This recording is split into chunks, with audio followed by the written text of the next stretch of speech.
Exodus 32 1-35, through the Bible. Chapter 32. Theme: the golden calf, condemnation of Israel's apostasy, judgment, the intercession of Moses. The golden calf. This chapter is a presentation of tragedy as far as the children of Israel are concerned, and yet it is here we see one of the greatest teachings and revelations concerning our God. Also, this is one of the greatest lessons on prayer found in the Bible. And when the people saw that Moses delayed to come down out of the mount, the people gathered themselves together unto Aaron, and said unto him, Up, make us gods, which shall go before us, for as for this Moses, the man that brought us up out of the land of Egypt, we wot not what is become of him. Exodus 32:1. The word what simply means we know not. The people thought Moses was gone, probably had been killed. Since he was gone, they wanted to make idols, gods, to lead them on the wilderness march. Right away they lapsed into idolatry. You would think Aaron, who was the high priest, would try to stop them, but he did not. Aaron went along with the liberalism of the people wanting to return to idolatry. And Aaron said unto them, Break off the golden earrings, which are in the ears of your wives, of your sons, and of your daughters, and bring them unto me. Exodus 32:2. During that time earrings were a sign of idolatry, see Genesis 35:4. It was a sign that these people were serving the gods of Egypt. Now they were to bring these earrings to Aaron. And all the people brake off the golden earrings which were in their ears, and brought them unto Aaron. And he received them at their hand, and fashioned it with the graving tool, after he had made it a molten calf. And they said, These be thy gods, O Israel, which brought thee up out of the land of Egypt. Exodus 32:3-4. Can you imagine these people lapsing into idolatry this quickly? It would be inconceivable to me if it were not for the fact that I have watched the church lapse into apostasy that I never dreamed I would live to see. And they rose up early on the morrow, and offered burnt offerings, and brought peace offerings, and the people sat down to eat and to drink, and rose up to play. Exodus 32:6.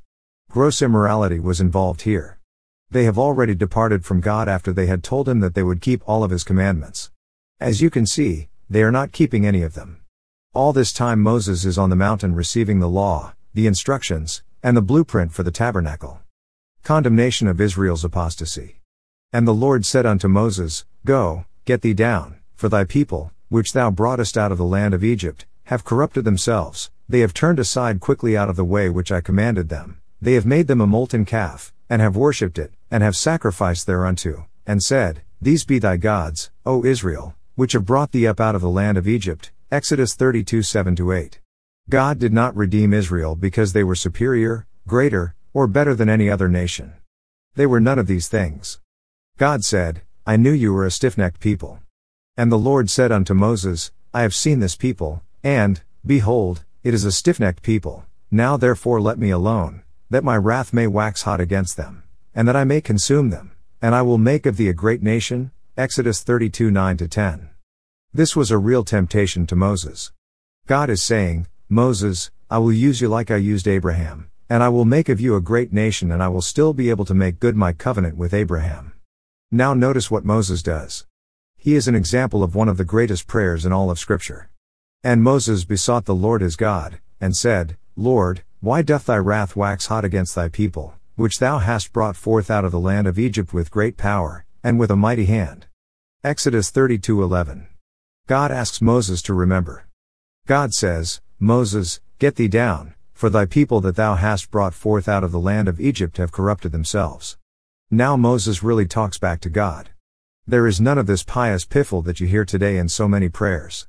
We have so much hypocrisy in some of our prayers that it is no wonder prayer meetings are dead. If we would talk honestly and frankly to God, prayer meeting would be the most exciting meeting in the church. Listen to what Moses said, Lord, I think you made a mistake. I do not recall bringing any people out of Egypt. And they are not my people, they are your people. You brought them out of Egypt and you did it with a mighty hand. I could not bring them out. You have made a mistake, Lord. Can you imagine talking to God like that? Moses did. Wherefore should the Egyptians speak, and say, For mischief did he bring them out, to slay them in the mountains, and to consume them from the face of the earth? Turn from thy fierce wrath, and repent of this evil against thy people. Exodus 32:12. Then Moses tells the Lord, You brought your people out of the land of Egypt, but suppose that you do not take them into the land. The Egyptians would say that you were able to lead them out of Egypt but not able to take them into the land. They are your people, Lord. You promised to bring them into the land. Next, Moses gives God a third reason for turning aside from his wrath against the Israelites. Remember Abraham, Isaac, and Israel, thy servants, to whom thou sworest by thine own self, and saidst unto them, I will multiply your seed as the stars of heaven, and all this land that I have spoken of will I give unto your seed, and they shall inherit it forever. Exodus 32:13. Moses continues, Lord, remember Abraham, Isaac, and Israel, you made a promise to them. You promised to multiply their seed and give them a land. And the Lord repented of the evil which he thought to do unto his people. Exodus 32:14. When Moses prayed like that, it moved the arm of God. If we were more honest in praying, we would see more answers, that is, more visible answers to our prayers. We always receive an answer to our prayers, but I think the Lord tells most of us no because we do not really pray honestly to him. Judgment. And Moses turned, and went down from the mount, and the 2 tables of the testimony were in his hand. The tables were written on both their sides, on the one side and on the other were they written. And the tables were the work of God, and the writing was the writing of God, graven upon the tables. And when Joshua heard the noise of the people as they shouted, he said unto Moses, There is a noise of war in the camp. And he said, It is not the voice of them that shout for mastery, neither is it the voice of them that cry for being overcome, but the noise of them that sing do I hear. Exodus 32:15-18. The children of Israel were having a high old time, friends. They were worshipping their golden calf and living in sin. And it came to pass, as soon as he came nigh unto the camp, that he saw the calf, and the dancing, and Moses' anger waxed hot, and he cast the tables out of his hands, and brake them beneath the mount. And he took the calf which they had made, and burned it in the fire, and ground it to powder, and strawed it upon the water, and made the children of Israel drink of it. And Moses said unto Aaron, What did this people unto thee, that thou hast brought so great a sin upon them? Exodus 32:19-21. Now listen to Aaron try to crawfish out of it all. This would really be humorous, if it were not so serious a matter. And Aaron said, Let not the anger of my Lord wax hot, thou knowest the people, that they are set on mischief. For they said unto me, Make us gods, which shall go before us, for as for this Moses, the man that brought us up out of the land of Egypt, we wot not what is become of him. Exodus 32:22-23. In other words, Moses is getting the blame for what happened. The children of Israel thought that Moses had deserted them, and so they turned to the golden calf. Aaron continues. And I said unto them, Whosoever hath any gold, let them break it off. So they gave it me, then I cast it into the fire, and there came out this calf. Exodus 32:24. You cannot help but laugh at Aaron's statement. I think Moses must have laughed with incredulity. You mean, Aaron, that you poured gold into the fire and the calf walked out? A few verses back we were told, you remember, that Aaron fashioned the calf with tools. What Aaron did was lie. And when Moses saw that the people were naked, for Aaron had made them naked unto their shame among their enemies, Exodus 32:25. This matter of nudism, sex, and dope is not new. I think you can look at the Israelites in this instance and see the whole bit. Moses will see this thing through. He is really angry. At the same time, however, notice what an intercessor he is for these people. He lays hold of the heart of God and moves the hand of God. It is time for Moses to move in with extreme surgery. When you have cancer, and I know this from personal experience, you want to try to get rid of it. If it means cutting away half of your body, you want to get rid of it. Sin is an awful cancer, and God uses extreme surgery in this case by slaying those who were guilty. Then Moses stood in the gate of the camp, and said, Who is on the Lord's side? Let him come unto me. And all the sons of Levi gathered themselves together unto him. And he said unto them, Thus saith the Lord God of Israel, Put every man his sword by his side, and go in and out from gate to gate throughout the camp, and slay every man his brother, and every man his companion, and every man his neighbor. Exodus 32:26-27. This judgment is serious and extreme. It had to be that because there had been terrible sin. Liberalism has crept into our churches and we have allowed it to stay there unchecked. I can remember when I came before a church court to be examined for the ministry. A young fellow from a liberal seminary was also there to be examined. I have never seen anyone who knew as little theology and Bible as this boy, and what he did know he had all mixed up.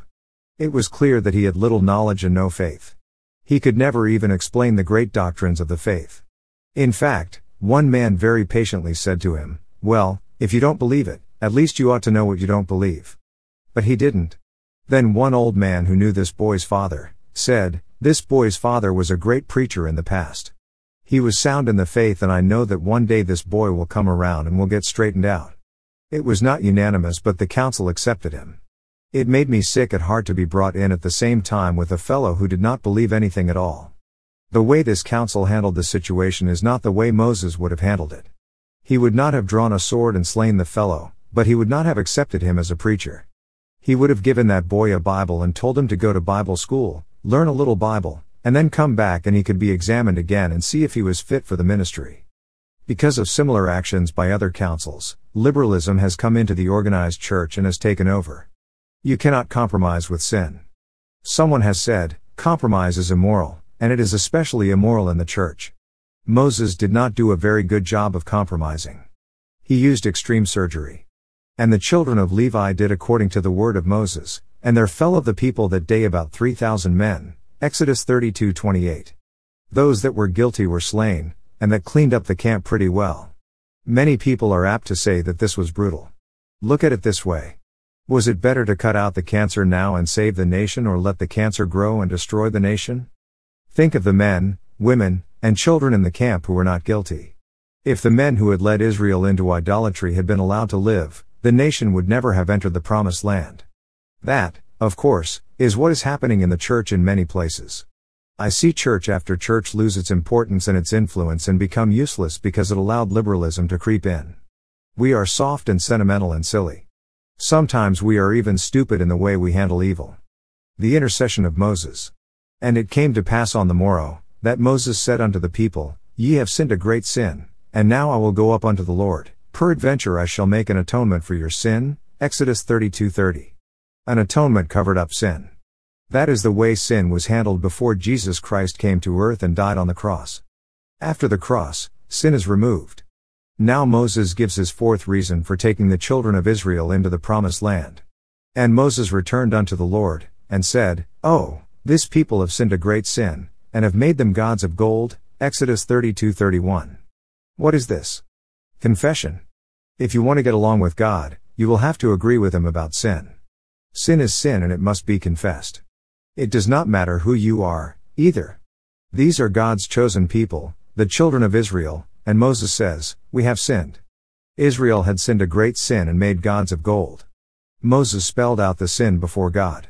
And, friends, when we confess our sin to God, we should spell it out. Tell God exactly what it is. Yet now, if thou wilt forgive their sin, and if not, blot me, I pray thee, out of thy book which thou hast written. Exodus 32:32. Moses said, I take my place with the people. I identify myself with them, and if you intend to blot them out, blot me out also. Remember that God had told Moses that he could still make good his covenant to Abraham, Isaac, and Jacob by simply making a nation from Moses. But Moses said, No, I identify myself with the people. If you do not intend to bring them into the land, then blot me out with them. Notice that what moves the heart of God moves the hand of God. And the Lord said unto Moses, Whosoever hath sinned against me, him will I blot out of my book. Exodus 32:33. God deals individually and personally with sin. Therefore now go, lead the people unto the place of which I have spoken unto thee. Behold, mine angel shall go before thee, nevertheless in the day when I visit I will visit their sin upon them. And the Lord plagued the people, because they made the calf, which Aaron made. Exodus 32:34-35. God will deal with sin personally. He will, however, take the people into the land. Those that had not sinned in the idolatry of the calf would be led by the angel of God. Now the angel of the Lord in the Old Testament is the visible presence of Christ, the pre-incarnate Christ. Because of Moses' intercession, God has not given up his people. This should impress upon us the extreme importance of prayer.